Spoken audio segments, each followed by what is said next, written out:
Hi everyone, I hope you're having an amazing day. Today I just wanted to make a quick video about some of the core trends and tactical tweaks that I saw in the Real Madrid and Man City game, and some of the tweaks that I think Alonso and also Guardiola could have potentially changed during the course of the game. So if we jump straight into it, what we have here, I wanted to start off with Real Madrid's in possession and then out of possession, and then also maybe jump to talk about naturally about Man City's in possession and also the out of possession, and then ultimately end with a little bit of discussion and discourse about some of the core transition trends that I also did see. So as you can see from here, I apologise if I'm looking away, I'm looking at my screen. Real Madrid typically set up in this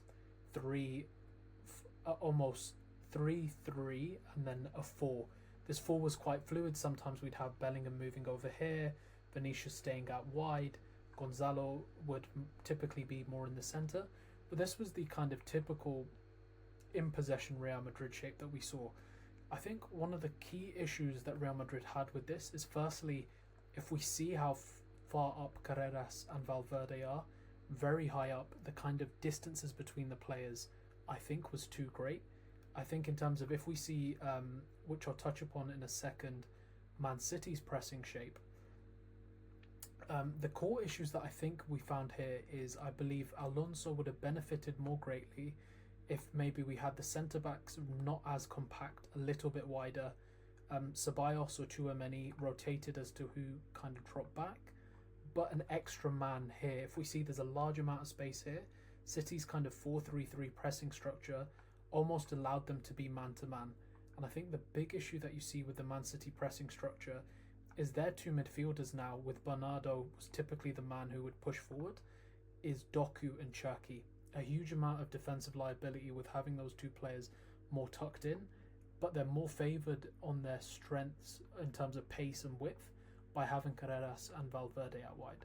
So what would have benefited, I think, having Bellingham drop here and having a bit more of a 3-4-3 structure. I'll quickly pull up Man City's pressing structure in the next clip. So we can see here again, Man City pressing in this 3-4-3 structure. Quite a few rotations actually. So again, we've seen Rudiger and Ceballos actually doing a bit more of what I was pointing towards in that first clip. Ceballos is here, but again, Carreras and Valverde are so high, they're kind of not almost in frame. And we've seen Rodrigo drop back here. Again, limited in their rotations, limited in terms of just how big the distances are between the players. And the biggest issue again is there wasn't a numerical overload in the centre, and it just played into City's pressing strengths. So that's one of the core issues that I did see in the first half.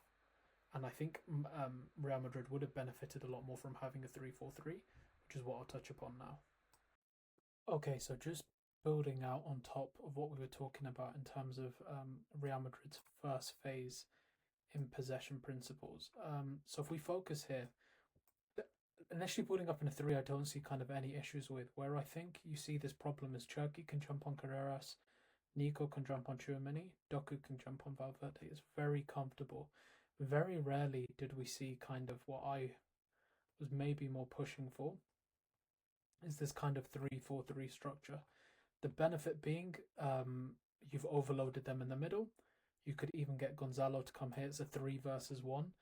Even if Diaz, XYZ or Gavardio push up, leaves a lot of space for Rodrigo, XYZ to move in. So that was one fix I think is very simple. You get an extra man to drop in there. Where I think where I think you could take this another level is you have Tchouaméni and Bellingham there. If you really want to be more attacking, you push Gonzalo, Rodrigo and Vinny up here, and you actually get Valverde and Carreras to invert. So you kind of get this 3-2-2-3 structure. It was something we saw in Klopp's kind of latter seasons when he inverted Trent. And I think the big thing that this would allow and would have helped him from a defensive point of view is it forces Doku and also Cherki back, but you still have this superiority in the middle. So I think those were the kind of two fixes that Alonso and especially Real Madrid should have gone for in possession, especially in the first phase. I'll go on now towards Real Madrid's in possession in their second phase. Okay, so I'll just very briefly touch upon kind of Man City's out of possession structure in that first half, i.e., when they dropped back from their press. It was very rare that we saw this kind of come into play. Real Madrid struggled to keep hold of the ball, but when they did kind of force Man City to drop back, they would typically enter this more 4-2-3-1 structure, which is what many people on paper would see the lineup looking. Again, as you can see, Real Madrid very disjointed, maybe just looking at a few situations where they can cause that numerical overload, which was the cause of the first goal, which I'll touch upon in a second. But again, I think one of the main issues with Real during the course of the game was the lack of one, a ball progressor from the centre back line into that midfield line, and two, not having that register, the likes of a Pirlo, a Xavi, a Busquets, where Chouameni was regularly finding himself. And I think Real Madrid missing out on Zubamendi um, is really evident in the way they play, and I think that's possibly been one of Real Madrid's main issues this year. I'd love to hear what Real Madrid fans have to think, but I think a Zubamendi or in the dream scenario for Pirlo or Xavi still existed, it solves a lot of Real Madrid's in possession problems. And the last bit on that is I think Real Madrid were extremely vertical in this game. I'm not sure if it's a trend that's been throughout. I think given they have Vinicius, they have Mbappe, have Rodrigo, these very quick, very dynamic players and can hurt teams a lot on the transition or in moments where they have space to run into. And vertical football definitely supports that. But I think against the top teams, against the likes of City, who can drop back into their shape very quickly, I just think that being so vertical was probably to their detriment in the first half. The lack of being able to control the ball, the lack of being able to build up, and that I think was another massive problem in that first half for Real Madrid. Again, I just wanted to quickly highlight that sort of Real Madrid in possession 3-3, and then the four doing whatever the hell they wanted. And then I will just show one more example of that, and then I am done critiquing Real Madrid's in possession problems in that first half. So a bit longer as the first half progressed, there was a slight adaptation where Alonso pushed Valverde and Carreras even higher, and you had Rodrigo typically being the player who would drop in for link up play at times. So here we've got Chouameni over here who's dropped back, Ceballos kind of in no man's land, but you have this three compact three and then a four. Again, I think what Alonso was trying to do was have the numerical overload in the center, but what would have benefited a lot more, you drop Gonzalo, sorry, over here, and you have that kind of box which could dominate Man City's three. So I think Alonso missed a massive trick by not having that extra man in that line of four, or switching into that 3-2-2-3 structure that I talked about earlier. What was typical of Real Madrid during the first half and to extent the second half, but again, in the second half they had a lot more of the ball, so we didn't see a lot more of this out of possession shape. But it was very simply much a compact 4-4-2, 4-4-2 here. And the reason I wanted to highlight Carreras is there were times when Man City were able to benefit from dragging one of the fullbacks. Doku we saw a lot of, which I'll touch upon in a second, but dragging their fullbacks out of this shape. But for the most part, it was this compact 4-4-2. And I'll touch upon in a second why I actually think that was a major issue. But again, we do have to preface Alonso's job's on the line. 4-4-2 is typically the sort of structure that managers deploy when they're not really succeeding with the instructions they want to give out to the team, as we've probably seen with Arne Slot at Liverpool. So I'll touch upon why the 4-4-2 caused Real Madrid so many issues, especially when they went a goal up. So yeah, one of the core issues that Real Madrid's 4-4-2 caused was that it massively assisted the system that Guardiola was looking to deploy.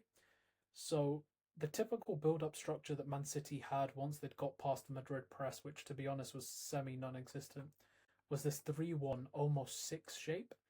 And I'll touch upon why I think the 4-4-2 didn't really help with attacking some of the weaknesses that this formation and the structure caused. So the first issue that you're likely to see is you can see here Nico Gonzalez is by himself in essence. Silva was pushing up quite a lot, rotating with Cherki, which was shown in the next picture, and Doku rotating with O'Reilly. There was huge amount of potential if um, Real Madrid switched to a more 5-2-3 or 5-3-2 structure to mitigate Man City 6. And I'll show in my next section as to how that could have looked like in principle. So as you can see here, moving more towards this 3-1-6 structure that City typically deployed, and at times look to be very honest, they would also maybe drop Silva here, push Foden out here, and it would be a 3-2-5.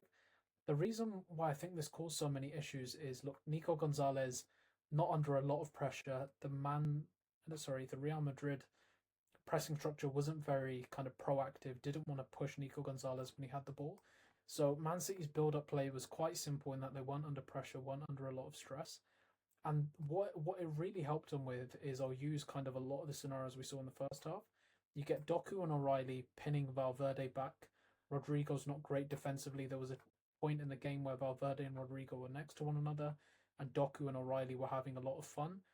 You have the likes of Foden that can also drop here to create these 3 versus 2 scenarios. And it was also the exact same thing we saw on the other wing.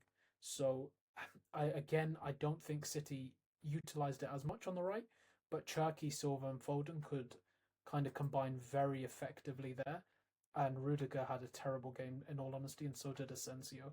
So those numerical overloads, which is one of Pep Guardiola's main fundamentals, were so easily exposed with this lineup.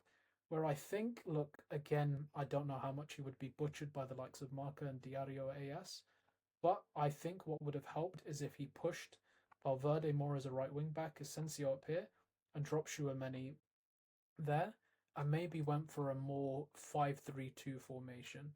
A 5-3-2 over here, and potentially, if they wanted to, a 5-2-3. The reason being is, again, it would have reduced the likelihood of those numerical overloads out on the wing. Bellingham could have helped here to kind of track Silva, and I think it would have allowed Vinny and Gonzalo to do what they were doing anyway if you want to drop back and play that mid block. But it also allows Ceballos or Rodrigo, one of these 3 central midfielders, to jump on Nico and then maybe switch more into a 5-2-3 and put City under a bit of pressure at the same time as creating and allowing that defensive solidity. It's something that Alonso did very effectively. I believe it was at the Club World Cup, either against Salzburg, Dortmund, or Al Hilal. I'll have to have a look in terms of which game it did happen, but I think this 5 structure would have helped mitigate, especially kind of that goal where we saw Doku come in, pin Valverde and Rodrigo and get the ball in, would have massively reduced the likelihood of those opportunities basically arising. So that's my first thing that I believe Real Madrid could have done to basically stop City having so much joy in that first half. So I quickly will touch upon the second half and I'll more or less wrap up. This is something that we saw Real Madrid do in the second half, switch to this more man-to-man orientated press. It's not something they did a lot in the first half. And a big thing, I think, right after this clip, you'll see Donnarumma go long to Haaland. Haaland knocks the ball down and Silva can kind of collect. Rudiger's and Asensio's inadequacies in stopping Haaland's aerial prowess was a massive issue. But I do think this more man-to-man orientated press was a lot better from Real Madrid in the second half. The question I just have is, why did they switch to it more when they'd gone down? They could have very much have done this in the first half and really put their foot forward against Man City. So maybe that's a big criticism that I could have of Alonso's setup for the game. So I just wanted to touch quickly about one of the core issues that I think is going to hurt City this season, and something that I think Real Madrid were actually able to benefit from. So you remember that kind of 3-1-6 or 3-2-5 shape I was showing you? This is Man City's biggest issue this season, and I'm gobsmacked that Guardiola hasn't gone about looking to change this. So you have that kind of 3, Gvardiol, Diaz, and Nunes. We've got O'Reilly tracking back to kind of get back into that 4-2-3-1 structure we talked about earlier. But there's these massive issues because of their rest defence being a 3-1 rather than what is more typically seen with the 3-2. It's something that Guardiola did a lot last season, kind of pre and post Rodri's ACL injury. And I just don't see the logic behind it in being so risk averse. And yeah, I just don't see why Guardiola is insistent on keeping this 3-1 rest defense shape. And it's what led to Real Madrid's goal. So definitely something to keep in mind, especially when City are playing a few more transition heavy or top level teams. Another thing we can't forget is how badly Real Madrid missed Trent Alexander-Arnold. There were countless times where Carreras and Valverde were looking for these cross field switches. And again, Valverde tried hitting this pass, and I believe it went straight to Nunez, and City regained possession. Real Madrid massively missed Trent Alexander-Arnold. Any team would, with his passing capabilities, his abilities to switch up play. If you want evidence of how useful it can be for Real Madrid, if you look at Mbappe's goal against Athletic Club and the pass that Trent played for that, just incredible. So another thing to factor in is Real Madrid massively missed Trent Alexander-Arnold. And Valverde is a brilliant player, but he's not Trent when it comes to passing and switching the play. And this is the final thing I wanted to talk about. I'll come back to you with a face-to-face view. So one of the core things that I saw someone on Twitter highlight, I'll try and remember who it was and quote them in the description section, is City were ridiculously compact in that second half, and there were huge areas where Real Madrid could have actually probably benefited from that width and moving some of their players a bit more inside. As we can see here, again, Endrick, absolutely shocking decision to try play a ball over the top to, I believe, Rodrigo, when I think it's Brahim Diaz over here, just in acres of space. So again, Alonso can only do so much with the personnel he's given, but overall there was some absolutely lackluster displays from the Real Madrid players. Vinicius, to be quite frank, was terrible. Some of the chances he missed, his attitude, his pressing intensity was awful. I think Rodrigo was Real Madrid's standout player, as highlighted by Guardiola in the post-press conference. But I do think Real Madrid would be extremely foolish to sack Xabi Alonso. I believe he's a young manager who's shown that he does have the capabilities and principles of play to exceed at the top level. But I would like to see more from Alonso's Real Madrid, especially when it comes to pressing and pressing structures. So that was a quick analysis on the Real Madrid Man City game. I hope you guys enjoyed the video, and I would love to hear about your opinions below.